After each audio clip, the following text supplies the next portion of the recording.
የንጉሡ የእሾህ አክሊል። ከ13ቱ ሕማማተ መስቀል ሦስተኛው ምራቅ መተፋት። ጌታችን መድኃኒታችን ኢየሱስ ክርስቶስ ስለ ሰው ልጅ ፍቅር ሲል ከተቀበላቸው 13ቱ ሕማማት መካከል አንዱና እጅግ የሚዘገንን የሚሰቀጥጥ የመከራ ክፍል ነው። ይህ መከራ የሰማይና የምድር ፈጣሪ የብርሃናት አባት በገዛ ፍጥረቱ እርኩስ ምራቅ ፊቱ ላይ የተተፋበትን ምስጢር የሚዘክር ነው። በዚያች የግርማ ሌሊት በኢየሩሳሌም አደባባይ የታየው ትዕይንት ለሕሊና የሚረቅ ለልብም እጅግ የሚከብድ መለኮታዊ ምስጢር ነበር። ያ መላእክትና ሊቃነ መላእክት ኪሩቤልና ሱራፌል ግርማው አስፈርቷቸው፣ ጸዳሉ አስደንግጧቸው ፊታቸውን በክንፎቻቸው በመጋረድ በፍርሃትና በረዓድ የሚሰግዱለት ቅዱስ ፊት ዛሬ ግን በክፉዎችና በአመፀኞች አደባባይ ለውርደት ቆሟል። ግርማውና ጸዳሉ አጽናፈ ዓለምን የሚሞላው ከፊቱ ብርሃን የተነሳ ፀሐይና ጨረቃ ድምቀታቸውን የሚለግሱለት የጌታ ፊት ዛሬ ግን በጨለማ ልጆች ተከቦ ለፍርድ ቀረበ። ያ ፊት ታላቁ ነቢይ ሙሴ በደብረ ሲና ተራራ ላይ ሳለ በናፍቆት ተቃጥሎ ጌታ ሆይ እባክህ ፊትህን ወይም ክብርህን አሳየኝ ብሎ በለመነ ጊዜ ፊቴን አይቶ የሚድን የለምና ፊቴን ማየት አትችልም የተባለለት ያ ድንቅ መለኮታዊ ፊቱ ነው። ያ ሙሴ እንኳን ሊያየው ያልቻለው መላእክትም በፊቱ የሚንቀጠቀጡለት ግርማዊ ፊት ዛሬ ግን በጭካኔ በተሞሉ አይሁድ መካከል ለውርደት ተጋለጠ። በትቢያ በሆኑ ፍጥረቶቹ ፊት ተገፍቶ ተንቆና ተዋርዶ ሲቆም ማየት ለሰማያውያን ሰራዊት ታላቅ ድንጋጤ ነበር። ያ የብርሃን አባት የጸጋ ሁሉ መገኛ የሆነ ፊቱ በአመፀኞች ፊት እንዲህ በንቀት መታየቱ የፍቅሩን ጥልቅ የሚያሳይ ነው።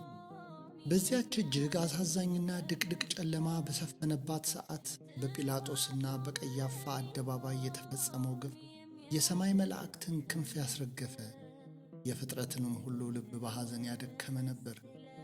አቤት ያ ሰዓት! ጨካኞቹ ጭፍሮች በዚያ በቆሰለና በደከመ ጌታ ፊት እየተንበረከኩ በሐሰተኛ ስግደትና በንቀት ሊሳለቁበት ብቻ አልበቃቸውም። ያንን ዓለማትን በቃሉ ይሁን ብሎ የፈጠረ ዛሬ ግን የቆሸሸ ምራቃቸውን ተፉበት። ያ የጌታ ፊት የምሕረትና የፍቅር መገኛ የሆነው ፊት በአመፀኞች ርኩሰት ተለወሰ። ፀሐይን በማይመረመር ብርሃን የሞላ ጨረቃንና ከዋክብትን በሰማይ ጠፈር ላይ እንደ ዕንቁ የረጨ ጌታ ዛሬ ግን ፊቱ በምራቅ ተሸፍኖ ግርማው ረከሰ። ያ የብርሃን መገኛ የሆነው መላእክት ቅዱስነቱን እየመሰከሩ በፊቱ የሚወድቁለት የጌታ ፊት ዛሬ ግን በሰዎች ርኩሰት ሲጋረድ ሰማያት በድንጋጤ ተዋጡ። መብረቅን እንደ ጅራፍ የሚያዘው አምላክ ዛሬ በደካማ ፍጡር ምራቅ ሲዋረድ ዝም አለ። ያ ዛሬ ርኩስ ምራቅ የተተፋበት ቅዱስ ፊት በመጀመሪያው ቀን በአዳም ፊት ላይ እፍ ብሎ የሕይወትን እስትንፋስ የዘራ ለሰው ልጅ ነፍስንና ሕይወትን የሰጠ ያ ፊት በምራቁ ጭቃ አብኩቶ የዕውሩን ዐይን በመፍጠር ብርሃንን የለገሰ ለፍጥረት ሁሉ በጎነትንና ፈውስን የቸረ ፊት ነው።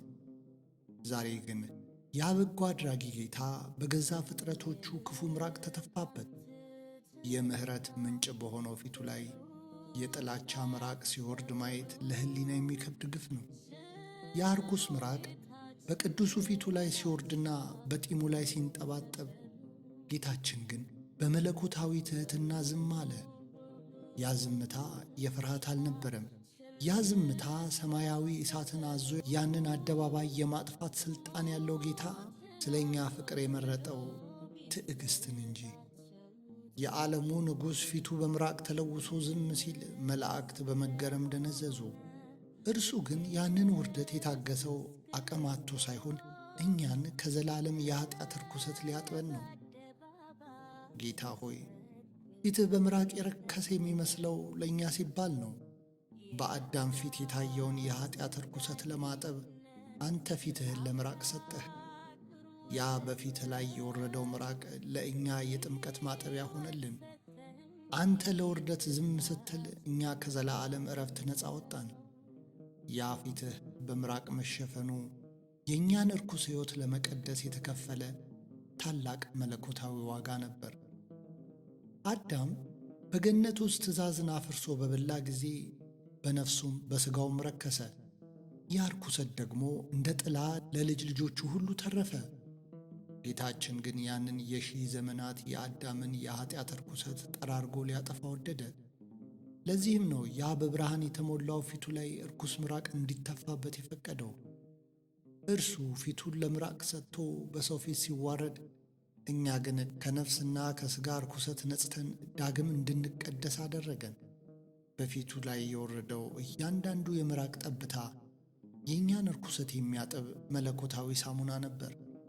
እኛ በበደላችንና በኀጢአታችን ብዛት በፈጣሪ ፊት ስንቆም የሚያፍርና የሚዋረድ ፊት ነበረን።